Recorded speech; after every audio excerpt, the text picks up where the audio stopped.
Hello, ambassadors and strategic advisors. We're really excited to have you participate. A lot has changed since we met last in early March. We were intending on meeting with you in the beginning of April, and then again here towards the end of April.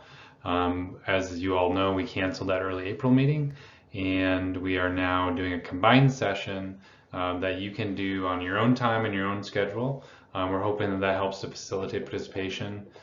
Thank you for taking time out of your schedules, for focusing on the future with us as we all deal with COVID, the pandemic crisis, and the stay-at-home orders in the here and now. What we want to do today is focus on developing greater understanding of the live and play place types. For anyone who participated in our last meeting, which occurred in early March, we talked about the workplace types, and we'll go over that for anyone who missed the meeting and some of the key takeaways.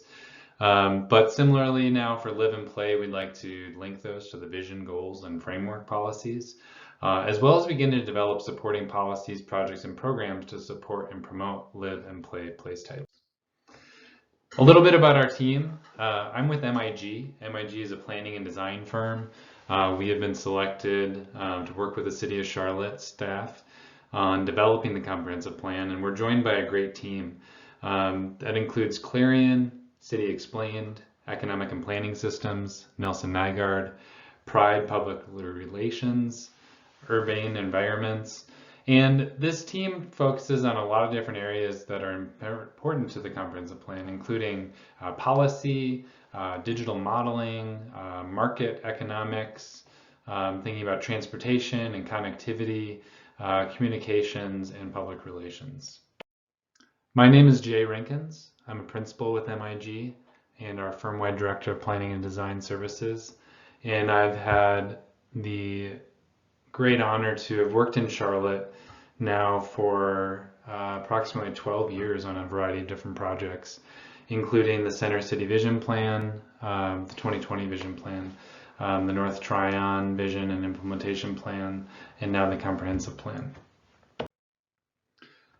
We began this effort way back in winter of 2018, looking at equity across the community, looking at different growth factors, looking at existing policies, and use that as a platform to begin talking with the community about vision and values.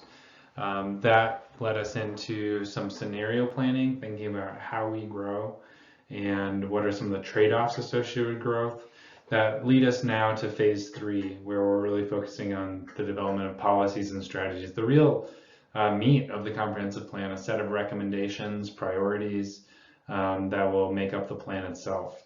As we move forward, we're anticipating that we can stay on track and have a draft of the comprehensive plan by fall of this year.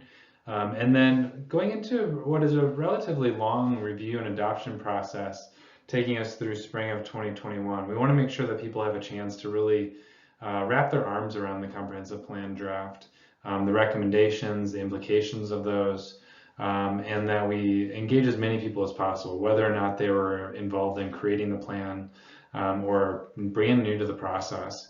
We want to get as much feedback as possible. But that's not the end. Upon adoption, knock on wood that does occur in spring of 2021, we would then move forward with implementation, which would include mapping of place types, integration with the Unified Development Ordinance and updates that are occurring for the zoning code and other ordinances, as well as informing capital projects and a variety of other things. Really quickly, we want to touch on how plans work. I know this is old hat to some of you, but maybe new for others, and hopefully a friendly reminder for those who have heard it before.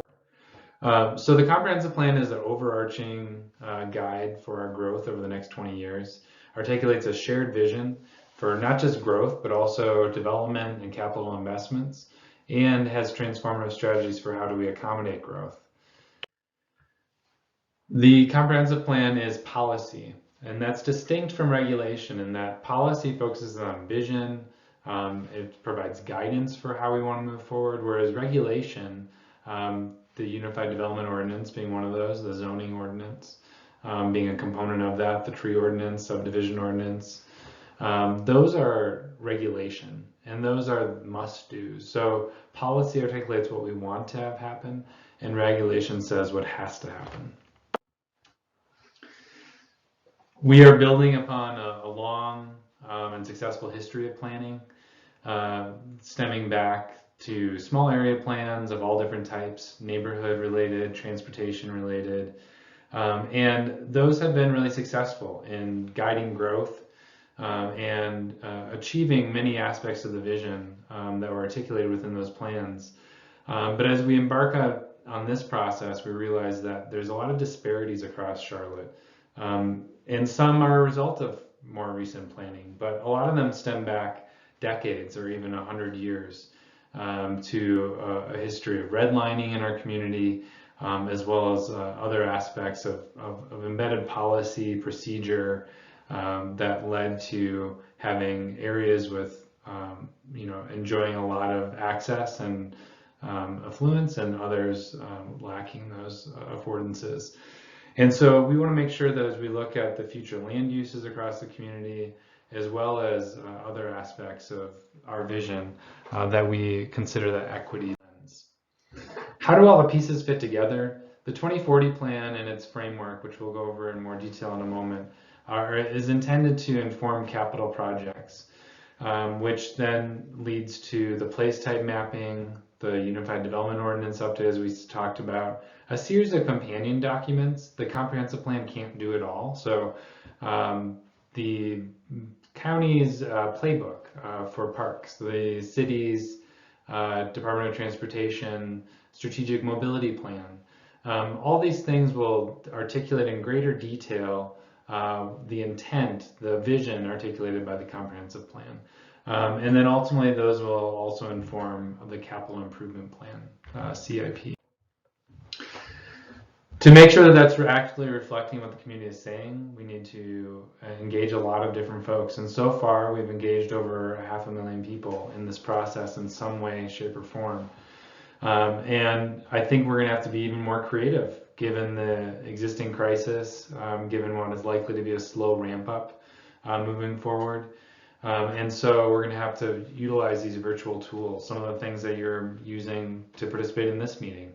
Don't be surprised if you see more of those moving forward for the broader community in the summer and the fall. And I think it's putting us to the test, but hopefully we can all step up to the challenge and make sure that we're not leaving anyone behind in this conversation.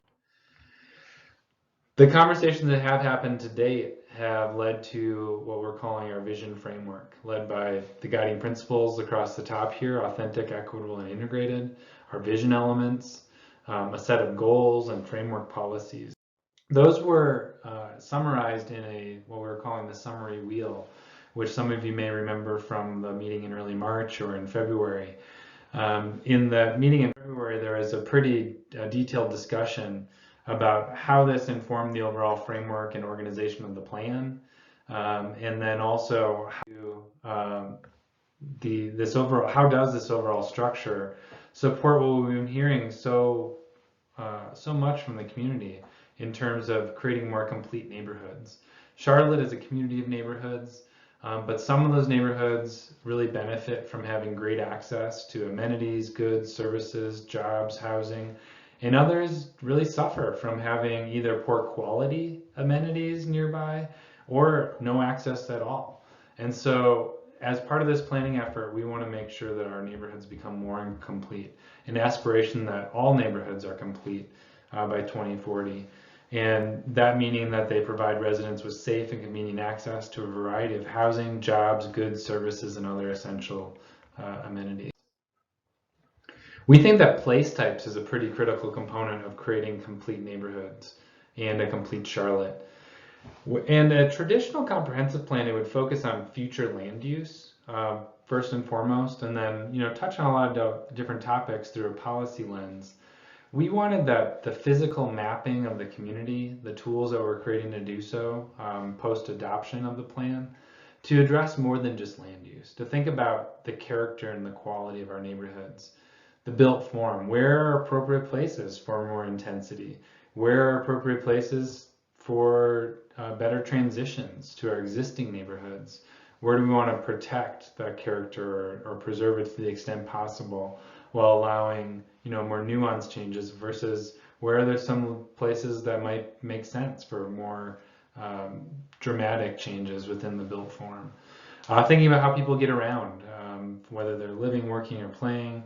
What do we do with that huge asset that is the public right-of-way? And how do we address parking in both the public and private realms?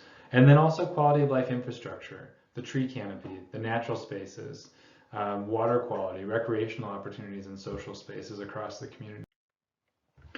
So the place type palette has evolved throughout this process, and we currently have 10 place types that reflect a variety of different existing places across the community, as well as places that we'd like to have moving forward. And we'll step through each of these in a moment. If you recall that meeting back in February, for those of you who participated, we had a discussion about the framework policies and how different types of places that we may want to see developed. And a place, importantly, is not just private development. It's also the public spaces, the public infrastructure and connections, the utilities that allow that to happen, the regulation and policy that sets the direction for this place. How those different places could support our framework policies, as well as the supporting objectives associated with those and our larger goals and vision elements.